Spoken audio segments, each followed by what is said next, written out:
अधरम मधुरम वदनम मधुरम नयनम मधुरम हसितम मधुरम।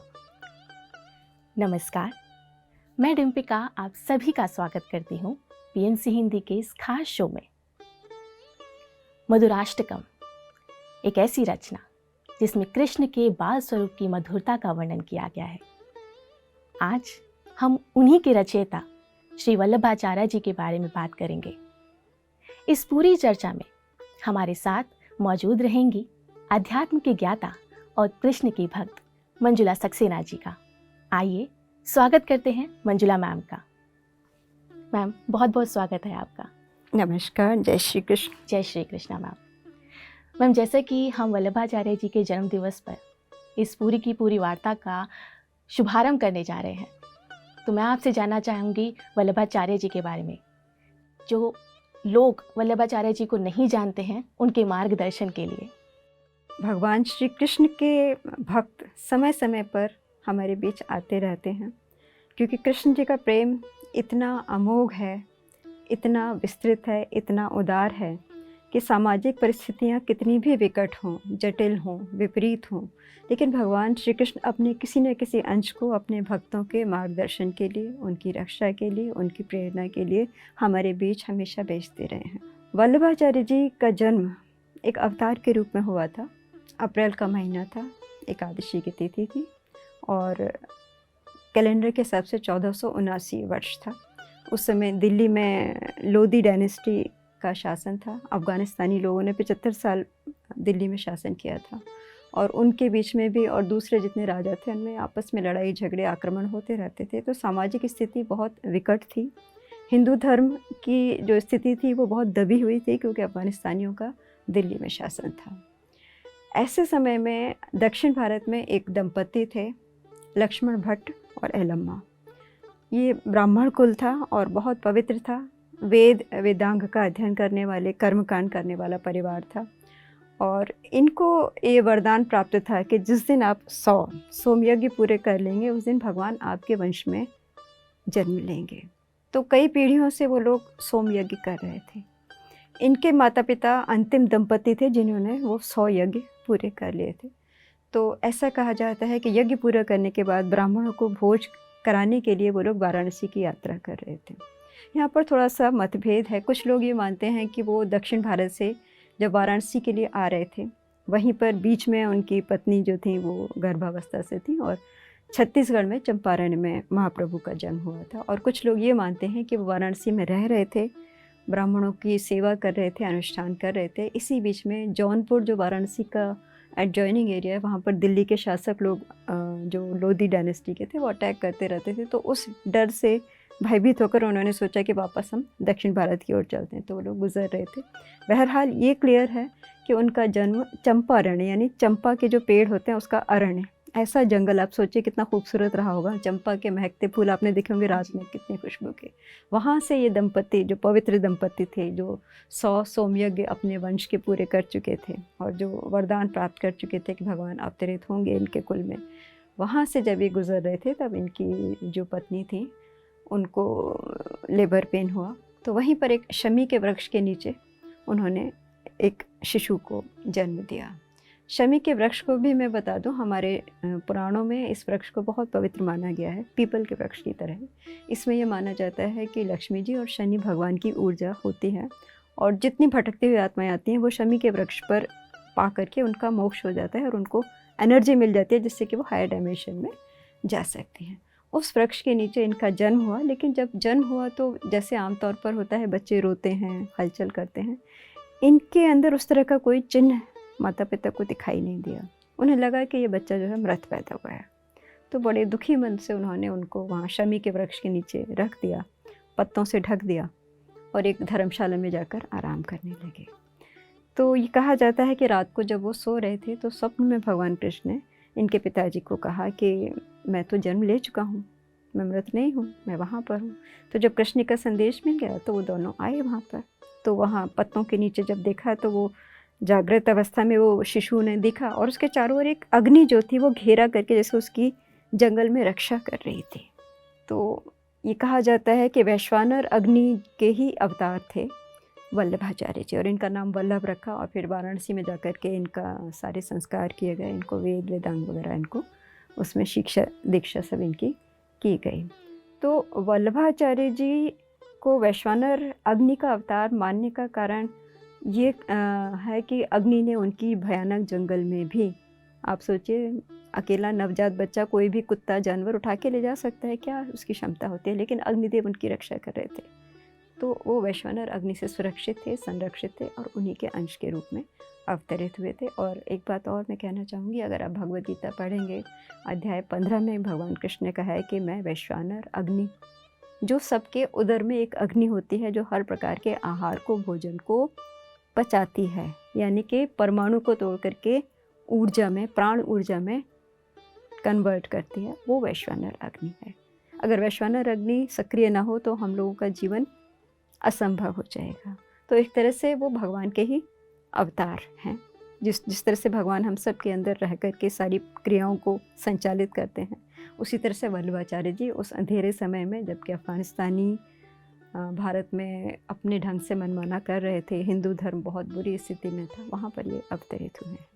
वल्लभ का मतलब होता है बहुत लाडले प्यारे, और उनका संदेश मिला था, जब भगवान का संदेश था तो इसलिए उनका नाम वल्लभ रखा गया। और फिर आगे उनकी शिक्षा दीक्षा वगैरह जो हमारे संस्कार हैं उसके हिसाब से उनके माता पिता ने की। तो मैम, ये वल्लभाचार्य जी का जो जन्म है वो अपने आप में इतना चमत्कारी दिखाई दिया कि जिसे मृत समझकर उनके माता पिता ने शनि के पेड़ के नीचे छोड़ दिया था, वो धीरे धीरे अपना एक स्वरूप जो दिखा रहे थे कि मैं परमात्मा के द्वारा भेजा गया एक अंश हूँ। बिल्कुल। तो शिशु वल्लभाचार्य जी का जीवन आगे कैसे बढ़ा? मैं आपको बता दूं, वाराणसी का जो पौराणिक नाम है वो काशी है, और ये नगरी भगवान शिव ने बसाई थी। काशी का मतलब ही जो होता है कि जो शिव की ऊर्जा से परिपूर्ण स्थान है। चाहे आप हरिश्चंद्र को ले लीजिए, जितने भी बड़े बड़े योगी हुए हैं वो सब काशी में रह करके उन्होंने भगवान शिव की कृपा प्राप्त करके अपनी आध्यात्मिक उन्नति की है। ऐसा कोई भारत का योगी नहीं है जिसने काशी में जा कर के साधना ना की हो। भगवान शिव की नगरी है। तो ये भी काशी में ही रह कर के इनकी दीक्षा हुई। बहुत से गुरुओं से इन्होंने वेद वेदांग सब अध्ययन किया, शास्त्र पढ़े, और ये इतने मेधावी थे कि शास्त्रार्थ में सबको पराजित कर देते थे। तो जब ये बड़े हो गए तो इनकी ख्याति पूरे भारतीय समाज में, हिंदू धर्म में फैलने लगी कि बड़ा मेधावी जो है, अवतारी बच्चा है, इतना ज्ञान है, इतना शास्त्रार्थ करता है, इतनी अचंभे वाली सारी वार्ता करता है। तो फिर इन्होंने क्या किया कि ये शास्त्रार्थ करने के लिए वाराणसी से पूरे भारत में ये निकल पड़े। ये कहा जाता है कि पूरे भारत में इन्होंने नंगे पांव 3 बार परिक्रमा की। अब देखिए, जो भी अवतारी व्यक्ति आते हैं, चाहे भगवान राम सीता आए या कृष्ण रुक्मणी आए, वो उस समय अवतरित हुए जब आम आदमी बहुत भयभीत होता है, उसकी आस्था बिल्कुल ख़त्म हो चुकी होती है, शोषण की जो संस्कृति है उसमें रहते हुए लोग बिल्कुल बुझने दबने वाली स्थिति में होते हैं। तब ये लोग पूज्य सब जगह जा कर के भ्रमण करके सबके अंदर आस्था को पुनर्जीवित करते हैं, जागृत करते हैं कि डरना नहीं है, भगवान है। हालात कितने भी भयानक हों, आएंगे चले जाएंगे, आंधी तूफान आते हैं चले जाते हैं, अमावस्या आती है चली जाती है, फिर पूर्णिमा आती है। सृष्टि का प्रक्रम है, न दिन हमेशा टिकता है न रात हमेशा टिकती है, सब कुछ आएगा चला जाएगा, लेकिन अपनी आस्था को कभी भी बुझने नहीं देना है। तब इन्होंने पूरे भारत में जा करके लोगों को भगवान कृष्ण की भक्ति के विषय में बताना शुरू किया। बहुत सारी कथाएं हैं इनकी, कई जगह इन्होंने शास्त्रार्थ की, और इस तरह के इन्होंने घटनाएं लोगों के बीच में घटी कि सबको लगने लगा कि ये तो कोई अवतारी पुरुष ही है, साधारण मनुष्य नहीं है। जगन्नाथ जी के मंदिर में एक बहुत विचित्र घटना हुई थी, क्योंकि हम सब जानते हैं जगन्नाथ जी का जो विग्रह है वो भगवान श्री कृष्ण जब द्वारकाधीश थे, उन्होंने देह त्याग दी थी, तो जो उनका हृदय था उसी से ये दारुक में स्थापित करके जगन्नाथ जी की मूर्ति का निर्माण विश्वकर्मा जी ने किया था। भगवान श्री कृष्ण का हृदय आज भी वहाँ धड़कता है। जब उनका नव कलेवर होता है तो लाइट बंद कर दी जाती है और आँखों पर पट्टी बांध करके उनके हृदय को दूसरी नीम की जो मूर्तियाँ बनती हैं उसमें स्थापित किया जाता है। और आज भी लोग कहते हैं जैसे खरगोश उछलता है, इस तरह की ऊर्जा भगवान के हृदय में वहाँ पर पुजारी लोग महसूस करते हैं। अब सोचिए, हज़ारों सालों से वो परंपरा चल रही है, और आज भी जगन्नाथ जी का मंदिर ऐसा है जो 24 घंटे खुला रहता है। पूरी दुनिया के लोग आते हैं, और आप लोगों के अनुभव की देखिए, मैंने तो बहुत लोग देखे हैं कि वहाँ पे सपने में भगवान का संदेश मिला और सीधे यूरोप से फ्लाइट लेकर के लोग जगन्नाथ जी की शरण में आते हैं, मार्गदर्शन मिलता है। तो वहाँ भगवान जागृत अवस्था में हैं। तो वहाँ पर जब शास्त्रार्थ हुआ तो लोगों ने 4 प्रश्न पूछे थे कि सबसे उत्तम मंत्र कौन सा है, सबसे उत्तम या सर्वश्रेष्ठ देवता कौन है। हमारे यहाँ तो करोड़ों देवताओं का जिक्र है, पुराणों में भी, वेदों में भी जो है बहुत सारे अग्नि, वरुण, मित्र, अनेक तरह की दिव्य शक्तियों का वर्णन आता है। और शास्त्र कौन सा है सर्वश्रेष्ठ, और कर्म सर्वश्रेष्ठ कौन सा है। तो ये 4 प्रश्न रख के जगन्नाथ जी के सामने रख के पट बंद कर दिए गए थे और उसके बाद ये ध्यानस्थ हो गए थे। और कुछ समय के बाद जब खोला गया तो वहाँ पर एक श्लोक लिखा हुआ मिला था संस्कृत में। उसका अर्थ यही था कि सर्वश्रेष्ठ देवता भगवान श्री कृष्ण हैं, सबसे उत्तम मंत्र भगवान श्री कृष्ण का नाम है, सबसे उत्तम ग्रंथ भगवद गीता है, जो हम सब जानते हैं महाभारत का एक हिस्सा है। भगवान श्री कृष्ण ने कुरुक्षेत्र में अर्जुन को उपदेश दिया था उनका मोह नाश करने के लिए, धर्म की संस्थापना करने के लिए। और सर्वश्रेष्ठ कर्म भगवान श्री कृष्ण की सेवा है। तो ये घटना एक इस तरह से ऐतिहासिक घटना है जिसने हमेशा हमेशा के लिए हम सबको समझा दिया कि हमें क्या करना चाहिए, क्या करने से हमारा भविष्य दिव्य हो सकता है। मधुर, जो आपने कहा, धर्म मधुरम वदनम मधुरम, भगवान कृष्ण के माधुर्य से हम कैसे अपनी चेतना को जोड़ें, ये हमें वल्लभाचार्य जी के जीवन से ये सीखने को मिलता है। तो वल्लभाचार्य जी बचपन से ही श्री कृष्ण की भक्ति में लीन थे। तो वल्लभाचार्य जी के लिए श्री कृष्ण भगवान के स्वरूप में थे या मार्गदर्शक के स्वरूप में थे? देखिए, जो दर्शन वल्लभाचार्य जी ने दिया है उसे विशिष्ट अद्वैतवाद कहा जाता है। अद्वैत का मतलब क्या है? कोई फ़र्क नहीं है, सब एक ही है। द्वैतवादी ये मानता है कि भक्त और भगवान 2 शक्तियाँ होती हैं तब कहानी आगे बढ़ती है। अद्वैतवादी कहता है कि भक्त और भगवान दोनों एसेंस में, मूल रूप में दोनों एक ही हैं। कृष्ण परम ब्रह्म है, वही सृष्टि के रूप में प्रकट हैं, वही जीवों के रूप में प्रकट है। जीव शब्द की जब हम बात करते हैं, जैसे कि हम सब जीव हैं, जीव जगत है ना, उसमें प्राणी भी हैं, पशु भी हैं, मनुष्य भी हैं, जिसमें भी चेतना है, जो जन्म लेता है, शरीर धारण करता है और शरीर छोड़ करके निकल जाता है, उसे जीव कहते हैं। जिसमें जिज्ञासा है, इच्छा है और वासना। वासना क्या है? कुछ ना कुछ भोग की इच्छा है, उसे जीव कहते हैं। और जब हम कृष्ण की चेतना से जुड़ जाते हैं तो सांसारिक इच्छाएं धीरे धीरे शांत हो जाती हैं और हम परम चेतना, हम योग की ओर स्वतः आ जाते हैं। फिर योग से साधना करते हैं तो फिर गागर में सागर, सागर में गागर, बूंद जैसे पानी में मिल जाती है, लहर जैसे समुद्र में मिल जाती है। वो है अद्वैतवाद है। हमें लगता है कृष्ण यहाँ भी हैं, इधर भी हैं, आज भी हैं, थे, हैं। प्रकृति में बदलाव आ रहा है, नए नए अस्तित्व जन्म ले रहे हैं, जा रहे हैं, नए नए विज्ञान आ रहे हैं, जा रहे हैं, लेकिन सब कृष्ण की चेतना का अंग हैं। एवर न्यू ड्रामा है। कृष्ण ही विश्व है, कृष्ण ही जीवात्मा है, कृष्ण ही परमात्मा है। ये अद्वैतवाद हमको वल्लभाचार्य जी ने दिया। यानी कि हर एक में श्री कृष्ण के दर्शन खुद वल्लभाचार्य जी ने भी किए और लोगों को ये सीख भी दी कि हर एक में भगवान है, भगवान श्री कृष्ण विद्यमान है, फिर वो प्रकृति हो, कोई जीव जंतु हो या मनुष्य। बिल्कुल। तो मैम, जहाँ एक हो शंकराचार्य जी कहते हैं कि ज्ञान मार्ग ही मुक्ति का मार्ग है, वहीं वल्लभाचार्य जी कहते हैं कि नहीं, भक्ति मार्ग जो है वही मुक्ति का मार्ग है। तो ये 2 तरीके की बातें हो गई। कौन सा मार्ग उचित है? क्या ये दोनों ही मार्ग सही है या इनके बीच का भी कोई रास्ता है? डिम्पल, ब्रह्मांड परमात्मा के प्रेम का ही अभिव्यक्ति है जी। हम सबके अंदर जो चेतना है वो कृष्ण ही है। कृष्ण है तो हम हैं, कृष्ण नहीं तो हम भी नहीं होते। बुलबुला और लहर तब होती है जब सागर होता है। अगर सागर नहीं होता तो लहर हो सकती थी? नहीं हो सकती। तो कृष्ण ही सृष्टि है। वल्लभाचार्य जी और शंकराचार्य जी, आपने कहा एक ने ज्ञान मार्ग की बात की, एक ने भक्ति की बात की। ब्रह्मांड में जैसी आवश्यकता होती है उसके हिसाब से ही आपूर्ति, डिमांड एंड सप्लाई का लॉ चलता है। जब हम छोटे बच्चे होते हैं तो हमारे जन्म से पहले हमारी माता के स्तन में दूध आ जाता है, और जब हमारे दांत निकल आते हैं तो प्रकृति माँ के स्तन में से दूध सुखा देती है। तो जब मनुष्य को ज्ञान की आवश्यकता हुई तो ज्ञान का उपदेश देने वाले शंकराचार्य आ गए। जब लगा कि मनुष्य इतने डरे हुए हैं, दबे हुए हैं, ज्ञान नहीं समझ सकते, इनको भावना के माध्यम से कृष्ण की ओर लाना है, तो वल्लभाचार्य जी आ गए। और आदि शंकराचार्य जी ने भी जब शास्त्रार्थ किया है, मंडन मिश्रा भारती देवी की पत्नी, मंडन मिश्रा की पत्नी भारती देवी के संग आदि शंकराचार्य जी ने जब शास्त्रार्थ किया है, और एक ग्रामर का विद्वान था, उससे भी उन्होंने जब शास्त्रार्थ किया था, तो उन्होंने यही कहा था, भज गोविंदम गोविंदम भज मूढ़मते संप्राप्ते सन्निहिते काले नहीं निरक्षते दुष्कृतम करनी। व्याकरण के कितने भी सिद्धांत आप खोज लीजिए, कितने भी शास्त्र लिख लीजिए, लेकिन जब ये संसार छोड़ने का, देह त्याग का विषय आएगा तो ये व्याकरण के नियम आपके किसी काम नहीं आएंगे।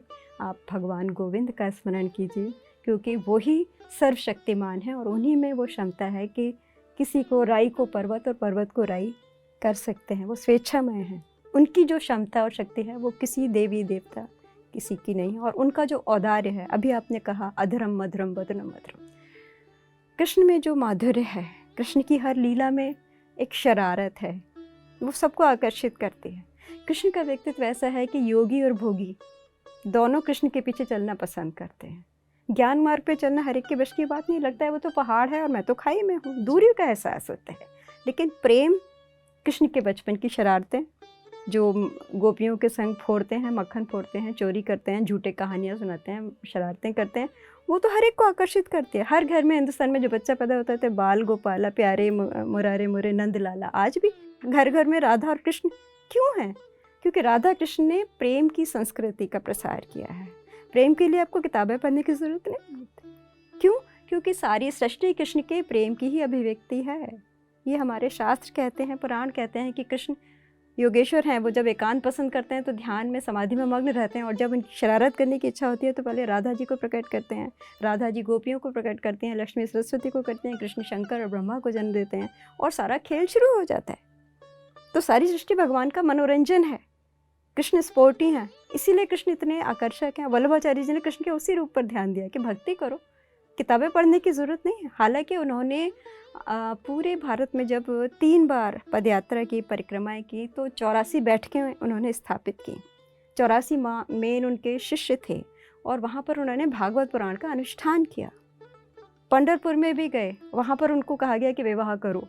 पंढरपुर के विषय में भी शायद आप लोगों को नहीं पता होगा, वहाँ पर पुंडलिक नाम के कृष्ण के एक भक्त रहते थे, माता पिता की बहुत सेवा करते थे, और कृष्ण जी उनसे मिलने के लिए आए थे, और उन्होंने कह दिया था, नहीं अभी मेरे पास समय नहीं, अभी मैं काम कर लूँ। तो कृष्ण जी जो थे बेचारे खड़े खड़े थक गए थे। आज भी वो मूर्ति उनकी वहाँ पर है। तो वहाँ पर जब वल्लभाचार्य जी गए थे तो जैसे उनको संदेश दिया गया कि नहीं विवाह करो, तो फिर उन्होंने, क्योंकि भगवान की इच्छा ये है कि मेरे और जीव के बीच की दूरी किसी तरह समाप्त हो जाए। कोई व्यक्ति ये ना समझे कि मैं गृहस्थ हो गया तो मैं भगवान की भक्ति नहीं कर सकता, जो ब्रह्मचारी है वो मुझसे श्रेष्ठ है। नहीं, आप सब कुछ करो। घर परिवार भी कृष्ण की योजना का अंग है ना।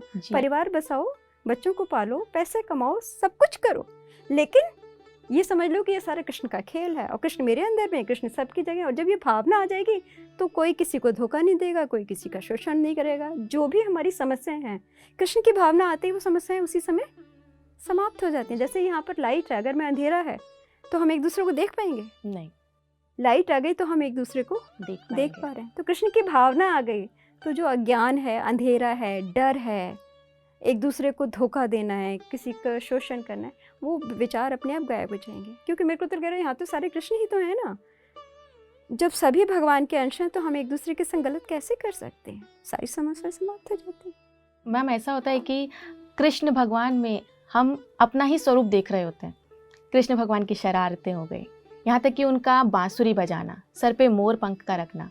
तो मैं आपसे यही एक सवाल करना चाहती हूँ कि भगवान कृष्ण का अपने पास बांसुरी रखना क्या दर्शाता है, और मोर पंख का अपने सर पर लगाना?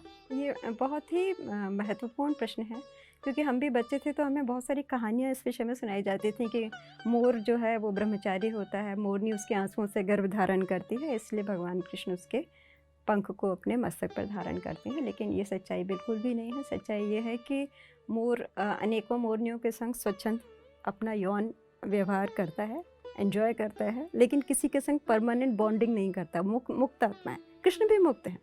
अगर आप भागवत पुराण पढ़िए तो बड़ी इंटरेस्टिंग बात है। रुक्मिणी के इतने संतानें हो गई थी, तब भी कृष्ण ने कहा है कि तुमने हमसे शादी क्यों की? हम तो आत्मारामी प्राणी है, ना घर है ना कुल है, अभी भी तुम जाना चाहो चली जाओ। कृष्ण किसी के वश में आने वाले हैं ही नहीं, वो मुक्त आत्मा है। सबको कर्मों का फल देते हैं लेकिन बंधते नहीं, ये कृष्ण का स्वरूप है। तब सवाल होता है कि कृष्ण बांसुरी और मोर मुकुट क्यों धारण करते हैं? वो क्या कमी है? क्योंकि कृष्ण को समझने के लिए बड़ी मेहनत करनी पड़ती है। अट्रैक्ट तो करते हैं लेकिन उनकी लीलाओं को समझने के लिए ज़रा डूबना पड़ता है। जी। तो जब हम भगवान कृष्ण के बताए योग मार्ग पर चलते हैं, क्रिया योग विज्ञान जो हमें अर्जुन को भगवान कृष्ण ने दिया, जो हमें परमहंस योगानंद जी के माध्यम से मिला, तो जब हम क्रिया योग का अभ्यास करते हैं तब हमें समझ में आता है कि पुरुषोत्तम यहाँ पर जब हम ध्यान करते हैं तो यहाँ हमें मोर के पंख के समान बहुत ही सुंदर रंग दिखते हैं।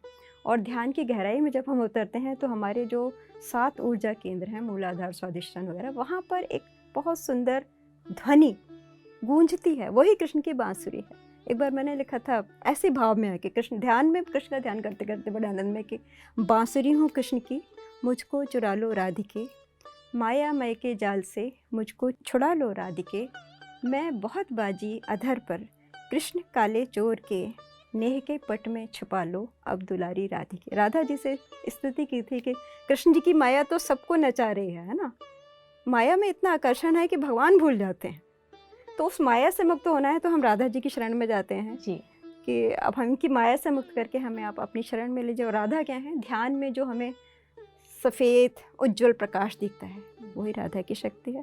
संसार की धारा के विपरीत, धारा की विपरीत जो है वो राधा है। संसार के प्रवाह से उलट करके हम योग मार्ग पर चलते हैं, आंखें बंद करके ध्यान साधना करते हैं, तब हमें राधा जी की दिव्य सृष्टि का अनुभूति होती है कि राधा कृष्ण एक हैं, और कृष्ण की माया से हम मुक्त हो जाते हैं। ये राधा जी की जो हमें ब्रह्म जाल में फंसाने के जो लिए रची बाहर जाती का है। भ्रम जाल है कि भैया पैसा कमाओ, कोठी बनाओ, गाड़ी खरीदो, जी। रैट रेस, उससे हम बचा लेते हैं जब हम योग मार्ग पर चलते हैं, राधा जी की शरण जाते हैं। ये हमारे कृष्ण के सभी भक्तों को समझना होगा कि कृष्ण जी के निकट पहुंचना है तो योग साधना करना बहुत आवश्यक है, तभी कृष्ण हाथ में आते हैं, ऐसे आसानी से हाथ में नहीं आते। तो वल्लभाचार्य जी के लिए राधा और कृष्ण का एक अलग स्वरूप था, और इस तरीके से उन्होंने जितनी भी बातें कहीं, जितने भी अपना ये कह लीजिए कि ज्ञान सबके सामने रख दिया, वो आज के पर्सपेक्टिव में किस तरीके से आध्यात्मिक मार्ग में किसी एक मनुष्य को प्रशस्त करता है। आज भी हम देख रहे हैं दिल्ली में कितनी जल्दी भूकंप आ चुके हैं। सीरिया में आया, टर्की में आया, और जब भूकंप आता है तो क्या होता है, जो कुछ भी हमने अर्जित किया है विकास के नाम पर, वो कुछ सेकंड्स में मिट्टी में मिल जाता है। ऐसी स्थिति में प्रकृति हमारे साथ ऐसा क्यों करती है? प्रकृति तो बहुत उदार है, प्रकृति तो सबका पोषण करती है, लेकिन जब प्रकृति देखती है कि लोग बहुत ज़्यादा भटक गए हैं तो फिर प्रकृति को उनको सज़ा देनी पड़ती है। बीमारियां आती हैं, वायरस आते हैं, और जब उसका डर होता है फिर सबको भगवान याद आते हैं। कोरोना के समय में आपने देखा था ना, पैसा काम नहीं आया, तब भगवान याद आए, कृष्ण जी याद आए, हनुमान जी याद आए, शिव जी याद आए। जिसकी जिसमें आस्था थी वो उसकी ओर बढ़ता है। आज के समय में भी हम जो भटकाव हमारे जीवन में आ गया कि पेपर करेंसी के पीछे जो लोग दौड़ने लगे, उसी को जीवन की सफलता समझने लगे, वो हमारी गलती थी। एक सफल जीवन वो होता है जिसमें शांति हो, स्वास्थ्य हो, प्रेम हो, आनंद हो, और इन सब को पाने के लिए हमें राधा कृष्ण की चेतना के साथ जुड़ना होता है।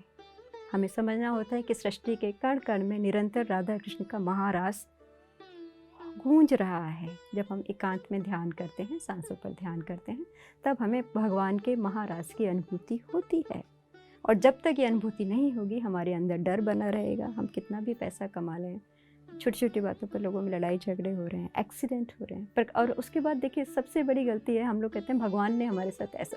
भगवान किसी के संग कभी कुछ गलत नहीं करते। जो गलती हमने की है, भगवान उसका प्रतिफल हमें देते हैं, वो भी इसलिए कि हम सुधर जाएं। जिस पर हम ये सोच लेते हैं कि नहीं, गलती हो गई, अब हम बदलेंगे, उसी पल भगवान अपना हाथ हमारी ओर बढ़ा देते हैं। कोई ना कोई मार्गदर्शक मिल जाता है, सहयोगी मिल जाता है। बस आपको अपनी गलती का जिस पल एहसास हो गया और आप कृष्ण से प्रेम करने लगे, तो देखिए, आप एक कदम चलेंगे, कृष्ण तो 100 कदम दौड़ के आपके पास आते हैं। आप वृंदावन में जाइए, मैंने ऐसे बहुत से लोग देखे हैं जो यूरोप से नंगे पैर चल चल करके ऑन फुट 7 साल में जाकर के वृंदावन में आके कुटिया बना के भजन कर रहे हैं। सारे वैभव छोड़ करके लोग आए हुए हैं। तो उन लोगों को इंट्यूशन हुआ कि उसमें, उस संस्कृति में शांति नहीं मिली, आनंद नहीं मिला, लड़ाई झगड़े कोर्ट केस। अरे भैया, जिंदगी इसलिए है जी, आनंद कहाँ है? जहाँ प्रेम है। प्रेम का हमारे अभिव्यक्ति सबसे, कृष्ण से प्यारा तो कोई है ही नहीं। कृष्ण को शरीर छोड़े कितना भी समय गया, लेकिन आज भी लोगों को, करोड़ों लोगों को कृष्ण की अनुभूतियाँ हो रही हैं, मार्गदर्शन मिल रहा है। कृष्ण तो हमेशा शाश्वत जीवन देने वाले हैं। जब हम उनके बताए मार्ग पर चलते हैं तो हमें तो कदम कदम पर कृष्ण की साक्षात अनुभूतियाँ होती हैं। और वल्लभाचार्य जी ने भागवत पुराण इसीलिए 84 बैठकों में किया कि देखिए गीता शास्त्र है, योग शास्त्र है, उसमें भक्ति भी है, उसमें कई तरह का विज्ञान है, बुद्धि योग भी, बहुत तरह के योग की बात हो रही है जी। बहुत तरह के यज्ञों की बात होती है, प्राणायाम की बात भगवान कर रहे हैं, विभूति योग है, इतनी सारी बात है। लेकिन भागवत पुराण में सिर्फ कृष्ण की लीलाएं हैं। और ये कहा जाता है कि वेद व्यास जी ने भी बहुत सारे पुराण लिख लिए थे, लेकिन उनको अंदर से एक अधूरेपन का, बेचैनी का एहसास होता था। और जब उन्होंने ध्यान लगाया तो एक आकाशवाणी ने उन्हें कहा कि जब तक कृष्ण की लीलाओं का आप गुणगान नहीं करेंगे आपको आनंद नहीं मिलेगा। तब उन्होंने कृष्ण के श्रृंगार का वर्णन करते हुए भागवत पुराण की रचना की। बल्कि जो उनके पुत्र थे सुखदेव जी, वो जन्म लेते ही जंगल में चले गए थे और ध्यान समाधि में बैठ गए थे, और वो आंखें खोलकर संसार में आने के लिए तैयार नहीं थे। तो कृष्ण के श्रृंगार का वर्णन वेद व्यास जी ने किया कि कृष्ण जंगल में ऐसे फूलों से सजे हुए अपने दोस्तों के संग बांसुरी बजा रहे हैं, ऐसे शरारत कर रहे हैं, और वो सुनकर सुखदेव जी ने आंखें खोल दी। यानी जो योगी जो अपने अंदर एक निराकार ब्रह्म का अनुभव कर रहा था, कृष्ण की शरारतें, माधुर्य, वो कहानी सुनते उसे लगा कि नहीं, यहाँ ड्रामा है, यहाँ मेलो ड्रामा है, यहाँ बहुत सारे अलंकार हैं, रस हैं, छंद है, वैरायटी है। ध्यान में तो एक प्रकाश है, आनंद है, वहाँ तो कहानी खत्म हो जाती है ना। यहाँ कंटिन्यू चलने वाली कहानी है, यह एवर्न्यू ड्रामा है। तो संसार में रहते हुए, सब कुछ करते हुए कृष्णमय जीवन जीना जो है, ये अपने आप में बड़ा अद्भुत ड्रामा है।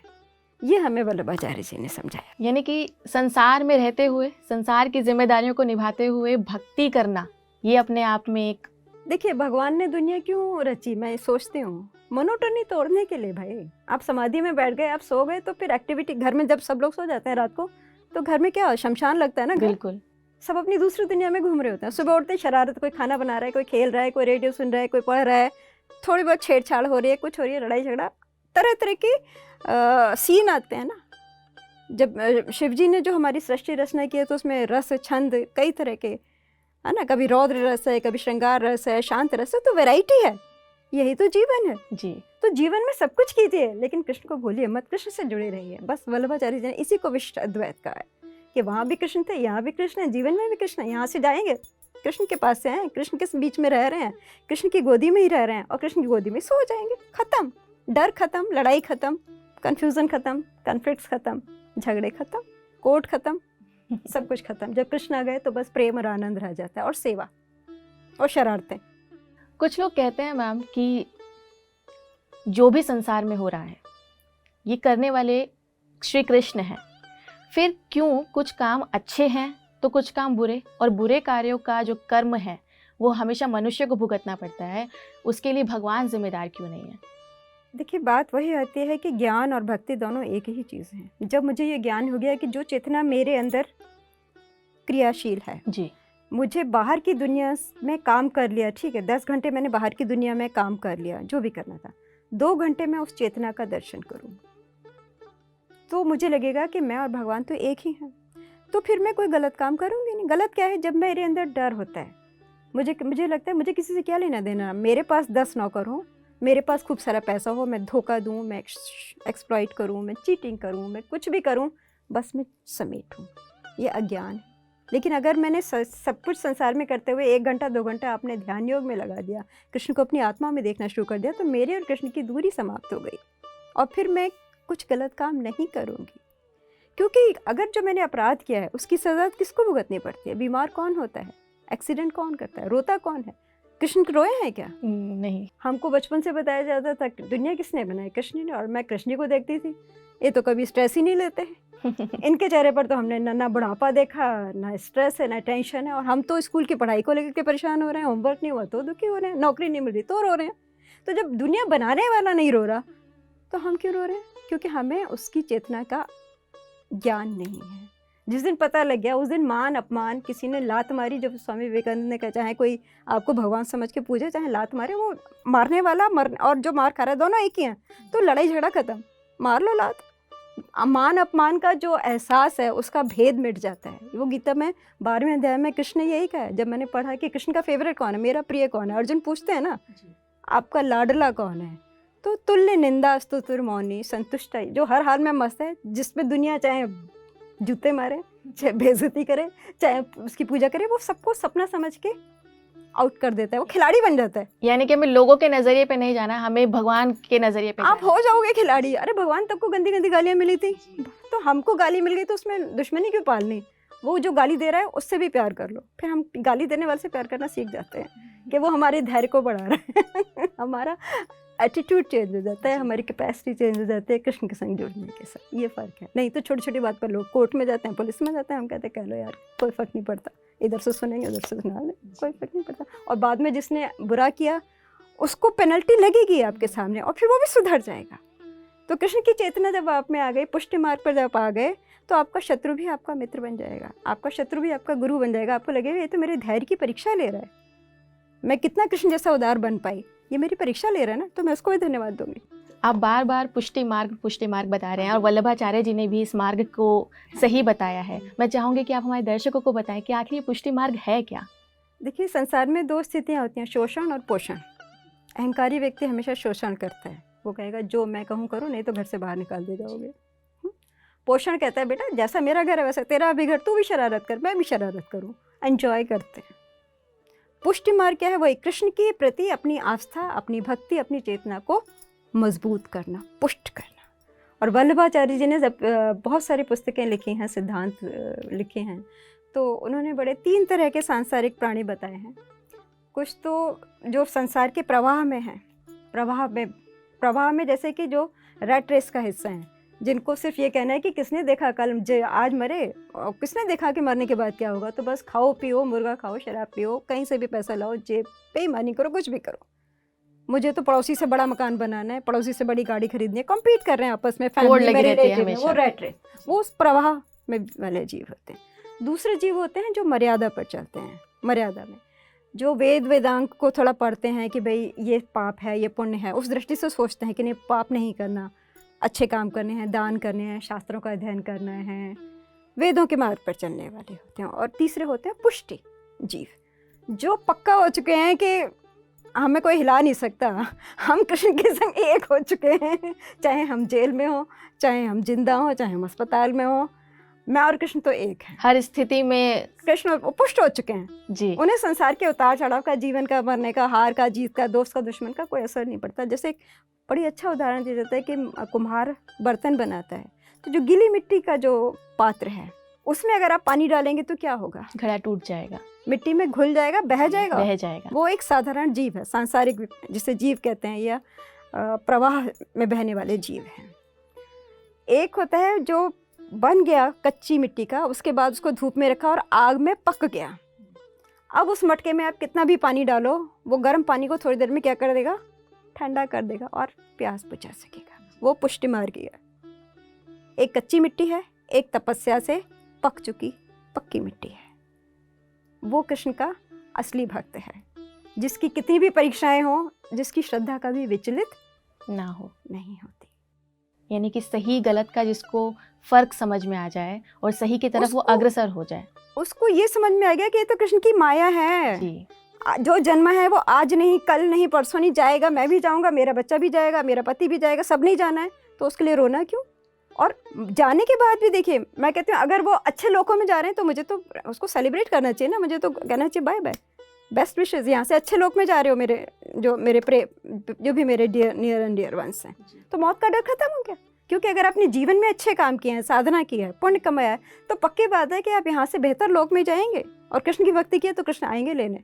एक और चीज़ वल्लभाचार्य जी के जो भी मैंने पढ़ा उसमें था कि शुद्ध अद्वैतवाद, या कि शुद्ध अद्वैतवाद होता क्या है?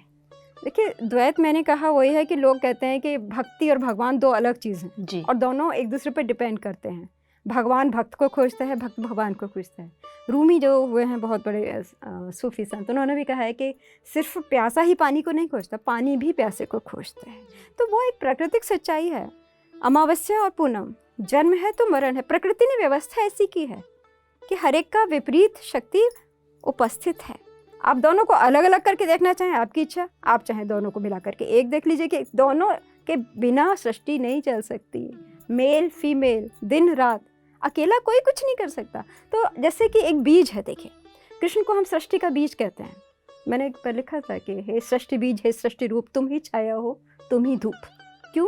क्योंकि कृष्ण वो बीज हैं, बीज में से अंकुर निकलता है, एक ऊपर निकलता है, एक नीचे निकलता है, एक जड़ की तरफ जाता है, एक आकाश की तरफ जाता है। अगर जड़ नीचे जाकर के संघर्ष ना करे और वहाँ से पानी और खनिज ना ले तो ये तना आकाश में उग पाएगा क्या? यही सृष्टि है।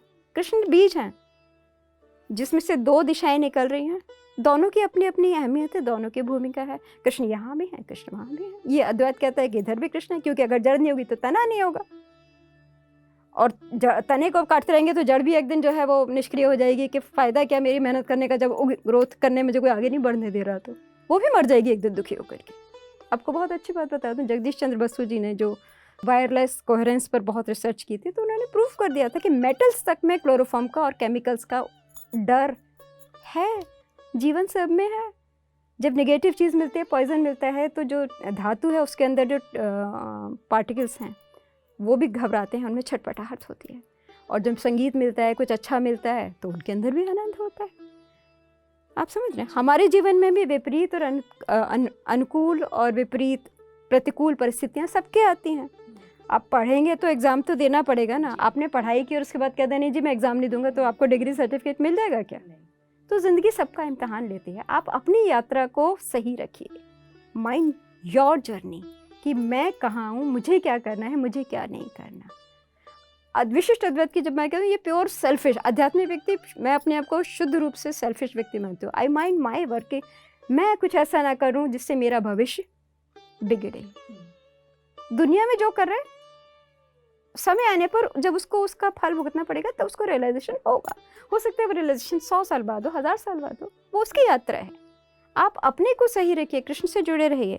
आप जो अच्छा कर सकते हैं, जितना प्यार जीवन से करें, कृष्ण से करें, सृष्टि से करें, प्रकृति से करें, सभी की सेवा करें, सबके प्रति आनंद की भावना रखें, तो आपका जीवन भी मंगलमय, आपका मरण भी मंगलमय। तो फिर मृत्यु तो एक उत्सव है ना ऐसे व्यक्ति के लिए, कि मैं तो कृष्ण के पास जा रही हूँ, यहाँ पे भी कृष्ण ने किसी काम के लिए मुझे भेजा, जो काम कराना है करा लीजिए, कहीं और भेजोगे वहाँ जब भी आपका काम करेंगे, हमें तो कोई फर्क पड़ता ही नहीं, कहीं भी भेज दीजिए। ये पुष्टि मार्ग है, ये विशिष्ट अद्वैत मार्ग है कि हमें कोई फर्क नहीं पड़ता हम किस लोक में हैं, किस परिवार में हैं, किस शरीर में हैं, किस अवस्था में हैं, बेरोज़गार हैं या नहीं है। कहीं ना कहीं से भगवान को अगर हमारी ज़रूरत है। देखिए मैं तो यही सोचती थी, पॉपुलेशन की प्रॉब्लम है, दिस एंड दैट हमेशा करता है। जब भी मैं कृष्ण का ध्यान करती थी, भगवद गीता पढ़ती थी, तो मैं कृष्ण से पूछा करती थी कि आपने मुझे क्यों क्रिएट किया। जैसे एक आवाज़ आती थी कि मुझे तेरी ज़रूरत थी। और भगवान, आप सोचिए ना, कॉमन सेंस की भी बात सोचिए, जिस सृष्टि ने अनेकों ब्रह्मांड रचे हैं, कितनी गैलेक्सीज हैं, कितना कुछ है, वो सत्ता अगर किसी अस्तित्व की रचना कर रही है तो वो बेवजह तो नहीं होगा ना। आप इतने से ही बात को समझ लीजिए कि भगवान बेवकूफ़ नहीं हो सकते, भगवान गलत नहीं। उन्होंने अगर हमें रचा है तो हमारे लिए कोई भूमिका उन्होंने निर्धारित की है, उनका कुछ plan. We are part of the divine plan. इस बात को समझिए, ये विशिष्ट अद्वैत है कि मैं भगवान की योजना का हिस्सा हूँ। बस ये बात हम सभी जानते हैं, हमें पढ़ाया जाता है, बचपन में संस्कार के नाम पर हमें कुछ एक चीज़ें बताई जाती हैं, पर फिर ऐसा क्यों होता है कि हम लोग मार्ग भटक जाते हैं। अभी भी कुछ लोग ऐसे हैं जो अगर लगता है कि सही पैमाना जो हमने बनाया हुआ है कि ये सही पैमाने के अकॉर्डिंग काम नहीं कर रहे हैं, ऐसा नहीं है कि उनको ज्ञान नहीं है, पर वो अपने ज्ञान का सही जो एक यूज़ है वो नहीं कर पाते हैं। तो ये क्यों? ये भगवान की शरारत है। माया इतनी पावरफुल है, मैंने बहुत लोग देखे हैं, दूसरों को ज्ञान का उपदेश देते हैं लेकिन अपने व्यवहार में विचलित हो जाते हैं। क्यों? क्योंकि अहंकार, भक्ति का भी अहंकार आ जाता है, हम अपने को सुपीरियर समझने लगते हैं। अहंकार, अहंता और ममता, ये दो सबसे बड़ी बेड़ियां हैं। बड़ा अच्छा युधिष्ठिर को कृष्ण ने उपदेश दिया है महाभारत में कि अगर तुम मुक्त होना चाहते हो तो 3 शब्द याद रखो, इदम ना मम। ये संसार मेरा नहीं है, ये भगवान की योजना से चल रहा है, भगवान चला रहे हैं। और जहाँ आपने 2 शब्द कहे, इदम मम, ये मेरा है, उसी समय आप बेड़ी में बंध गए। मेरी संस्था, मेरा परिवार, मेरा धर्म, मेरा ज्ञान, जहाँ मैं आ गया ना, आपके और भगवान के बीच में दूरी आ गई। जहाँ आ गया कि तू ही है, तुझे जो कराना है करा ले भाई, हम तो कुछ भी विकट समस्या हो चुपचाप ध्यान करते हैं, बता दो क्या करें, और ध्यान में जो मैसेज आ गया वो कर लेते हैं। यानी स्वयं में रहना है लेकिन स्वार्थी नहीं होना है। स्वार्थी का मतलब आप बताओ ना, मैं तो खुद को बहुत बड़ा स्वार्थी मानती हूँ। स्वार्थी का वही मतलब है क्या? स्वार्थी यानी कि सिर्फ अपने विषय में सोचना। स्वार्थी और परमार्थी क्या कहोगे? मैं तो परमार्थ तो स्वार्थ क्या है भाई, आपके अंदर के संसार की कोई चीज़ पाने की इच्छा है जी, तो आपका लेवल लो है थोड़ा सा, हम्म। अभी आप वासना से भरे हुए हो। आप, मैं कहती हूँ मुझे कुछ नहीं चाहिए, मुझे सेवा चाहिए, प्रेम चाहिए परमात्मा का, उसी क्षण आपका लेवल चेंज हो गया। स्वार्थी तो हम सभी हैं, और क्यों ना हो स्वार्थी। भगवान मेरे अंदर बैठा हुआ है, भगवान को मुझसे जो काम कराना है, मुझे शरीर का ध्यान रखना पड़ेगा, लेकिन लालच नहीं कि मेरे को इतनी महंगी चीज़ चाहिए, कुछ भी नहीं है, मैं तो सस्ते से सस्ते में गुजर कर लूँगी, खुश रह लूँगी। ये समझदारी है। अगर मैं किसी गलत महंगी चीज़ खरीदने के लिए हेरा फेरी करती हूँ, चोरी करती हूँ, ये मेरी कमज़ोरी है, ये मेरी बेवकूफ़ी है। तो एक अंधेरा है, एक उजाला है, आप इस चीज़ को समझ लीजिए, अलग कुछ भी नहीं है। ज्ञान, भक्ति, योग सब जीवन के अंग ही तो हैं ना। हम स्कूल में भी पढ़ते हैं, हम शादी भी करते हैं, हम बच्चों को भी पालते हैं। एक ही इंसान जीवन में कितनी भूमिकाएं करता है। हम कभी गुरु हैं, कभी शिष्य हैं, कभी हम मित्र हैं, कभी हम बॉस हैं, कभी हम सबॉर्डिनेट हैं। ये हमारी भूमिका है, लेकिन समझ लीजिए सबके अंदर परमात्मा है, और वो जितने भी रूपों में है हम उसको स्वीकार कर लें, लड़ाई झगड़े की बात ना करें, अपने अंदर वो समझ विकसित कर लें कि हम यहाँ कुछ अच्छा करने के लिए आए हैं, बस अपना अच्छा करते रहो, तो अपने अंदर कभी डर नहीं आएगा। आप ये देखिए, आत्म अवलोकन कीजिए कि आपके चित्त में, आपके कारण शरीर में डर और अंधेरा नहीं होना चाहिए। बाहर उजाला है, सब कुछ है, लेकिन अगर आप एकांत में बैठते हैं, ध्यान करते हैं और आपको अंदर बेचैनी होती है, इसका मतलब अभी आप कच्ची मिट्टी हैं, बारिश आएगी और आप घुल जाएंगे।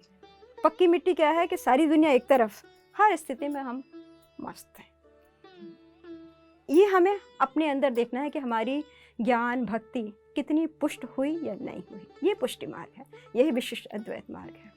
तो मैम, वल्लभाचार्य जी एक ऐसे गुरु भी हैं जिन्होंने सूरदास जी को भी कृष्ण की लीलाएं दिखा दी।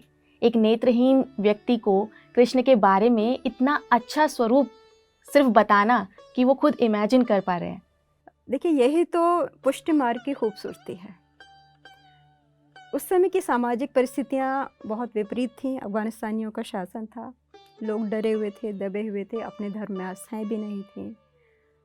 जैसा आम व्यक्ति होता है, पैसा पाने के लिए, नौकरी करने के लिए लोग बहुत कुछ करते हैं, और उसी समय सूरदास जैसा व्यक्ति भी हुआ, बिल्व मंगल जो थे, जो वैश्याओं के जाल में उलझे हुए थे। और ये कहा जाता है कि वैश्या से मिलने के लिए वो एक बार एक मुर्दे को नाव समझ करके उन्होंने नदी पार की थी, और सांप को रस्सी समझ के वो चढ़ गए थे और वैश्या से मिलने गए थे। तब वैश्या उसने उनको, चिंतामणि नाम की वैश्या थी, उसने धिक्कारा था और कहा था कि कृष्ण की भक्ति अगर आप करते तो बेहतर होता। तो सूरदास के अंदर बहुत आत्मग्लानि आ गई थी, और उन्होंने उसमें आकर के अपनी आँखें ही जो थी वो फोड़ दी थी, और वो बड़े दुखी स्थिति में घूम रहे थे, आगरा मथुरा से बीच में। और तब जब वल्लभाचार्य जी पूरे भारत की परिक्रमा करते हुए वहाँ पर उनको देखा उन्होंने, तो उन्होंने, जैसे उनको पता लग गया कि इसका हृदय इस समय भगवान की भक्ति के लिए तड़प रहा है।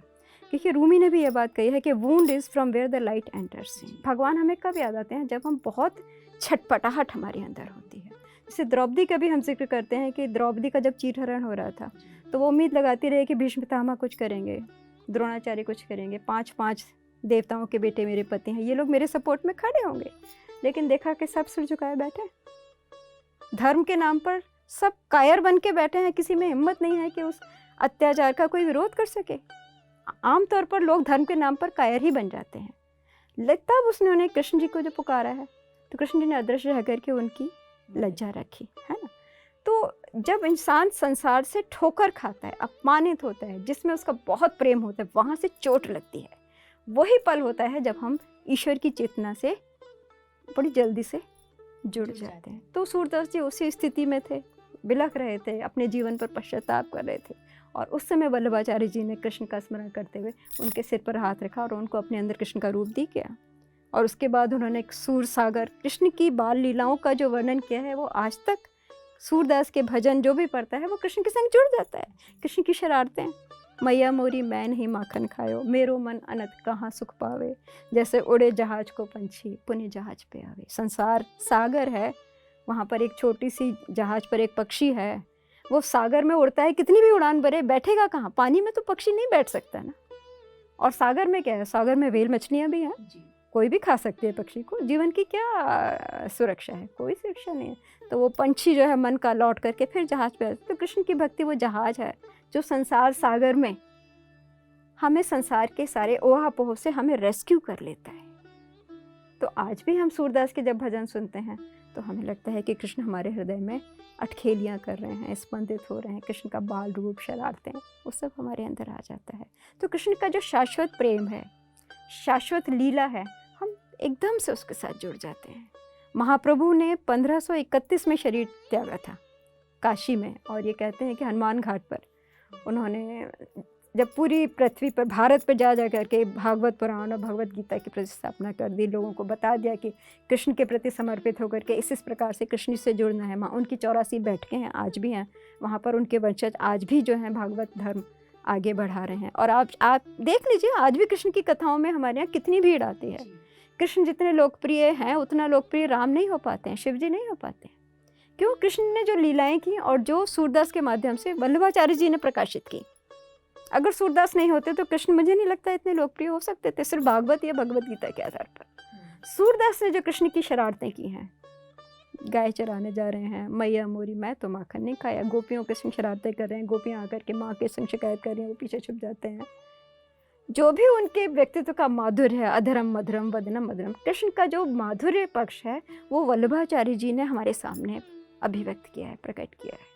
क्योंकि जो चीज़, देखिए, जो चीज़ मीठी नहीं है ना, वो एकदम से अपील नहीं करेगी। मिठाई एक ऐसी चीज़ है कि पेट भरा हो फिर भी इंसान थोड़ा मीठा खाना पसंद करता है। तो कृष्ण में माधुर्य भी है, कृष्ण में ज्ञान भी है, कृष्ण में योग भी है, कृष्ण के व्यक्तित्व में सब कुछ है, लेकिन जो उनके व्यक्तित्व का माधुर्य है वही सबसे ज़्यादा प्रबल है। जो भी व्यक्ति भगवान से कुछ इच्छा मांगता है वो दे देते हैं, लेकिन जब भक्ति मांगता है तो भगवान बार बार उसकी परीक्षा लेते हैं कि कच्ची मिट्टी है कि पक्की मिट्टी है। तब भगवान उसको अपनी दृढ़ भक्ति, पुष्टि मार्ग वही है, पक्का घड़ा जिसके अंदर आप गर्म पानी रख दीजिए, धूप में रख दीजिए, वो कुछ घंटे में उबलते पानी को क्या कर देगा?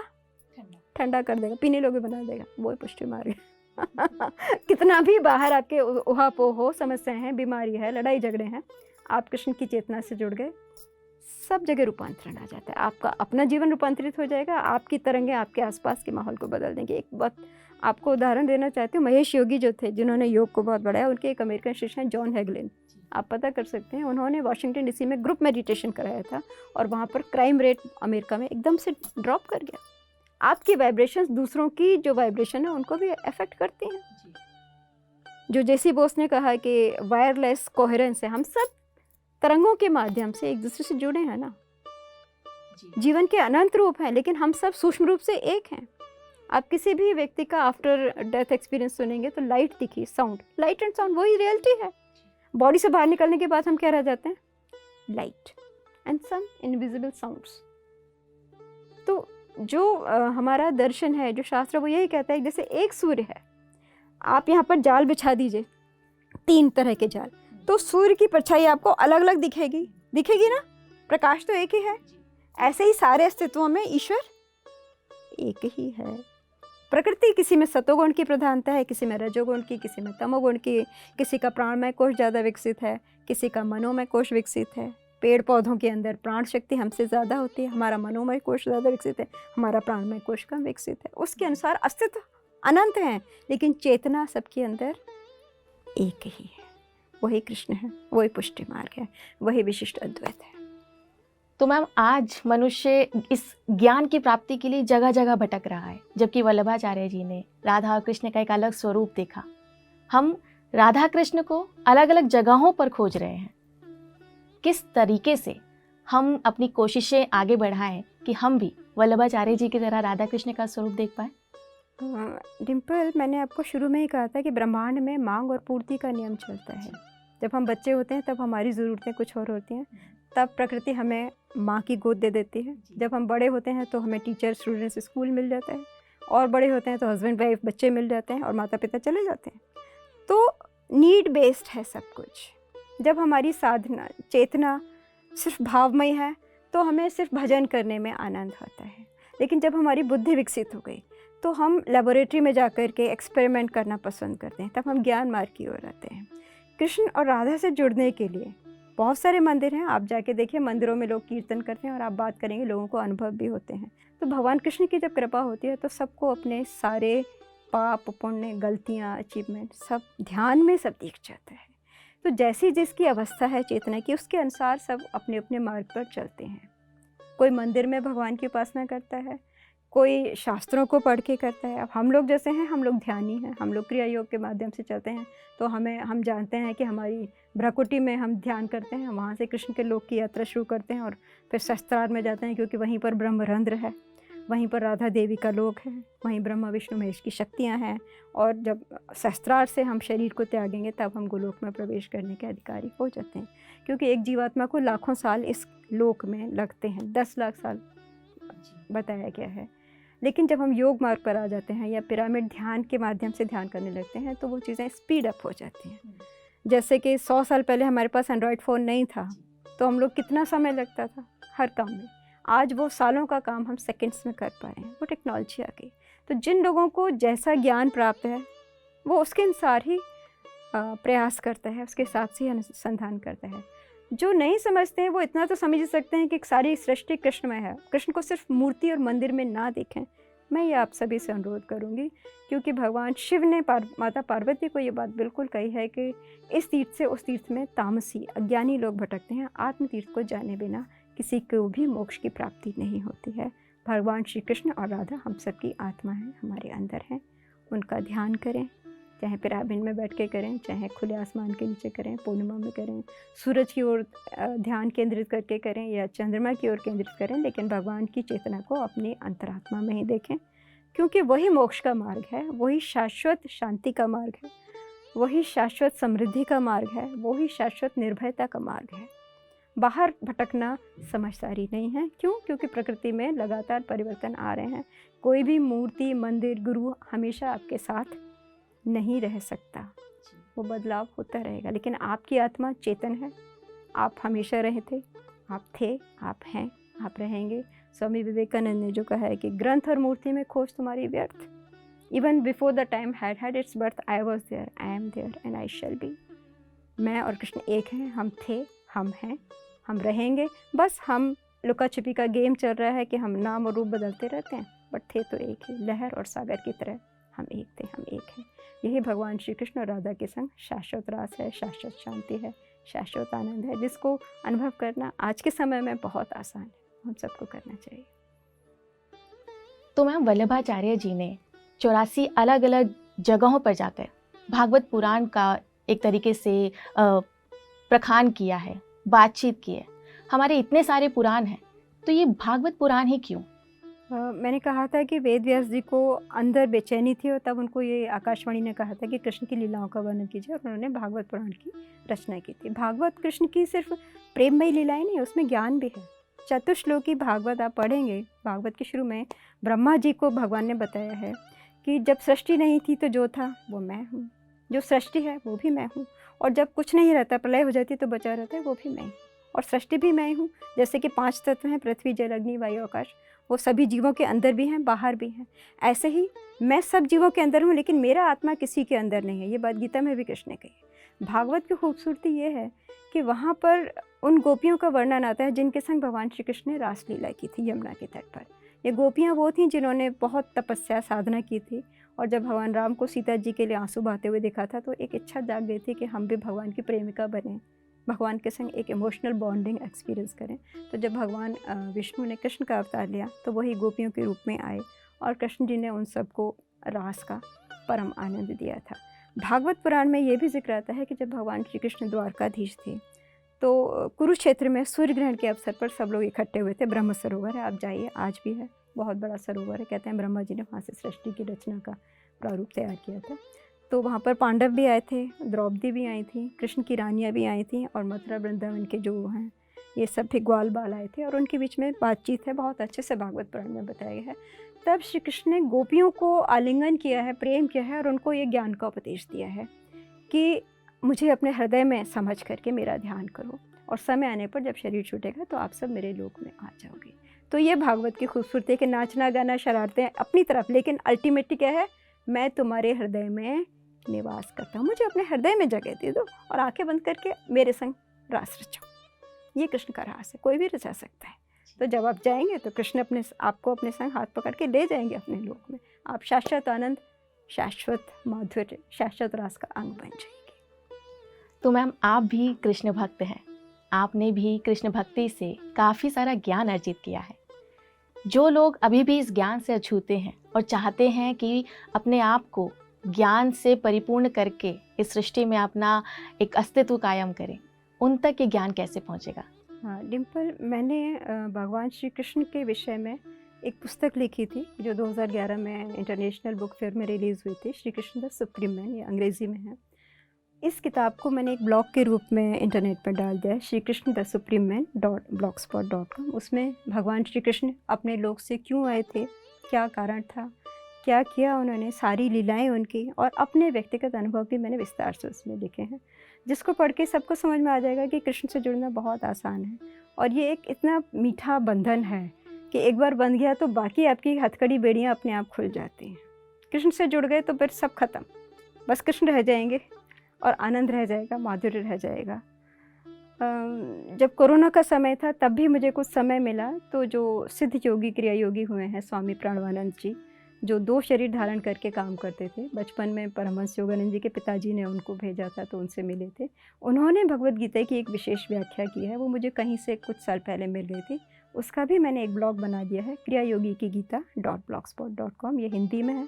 और इसको पढ़ने के बाद आप सबको समझ में आ जाएगा कि कृष्ण यहीं हैं, हमारे ही अंदर हैं, हम और कृष्ण एक हैं। बस उसको थोड़ा थोड़ा पढ़ते रहिए और ध्यान का अभ्यास करते रहिए, आप शाश्वत दुख में प्रवेश कर जाएंगे। कृष्ण की तरफ से मैं प्रॉमिस करती हूँ।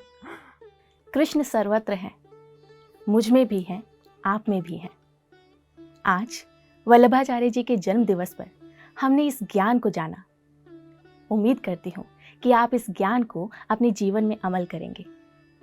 मुझे दीजिए इजाज़त और बने रहिए PMC हिंदी के साथ। नमस्कार।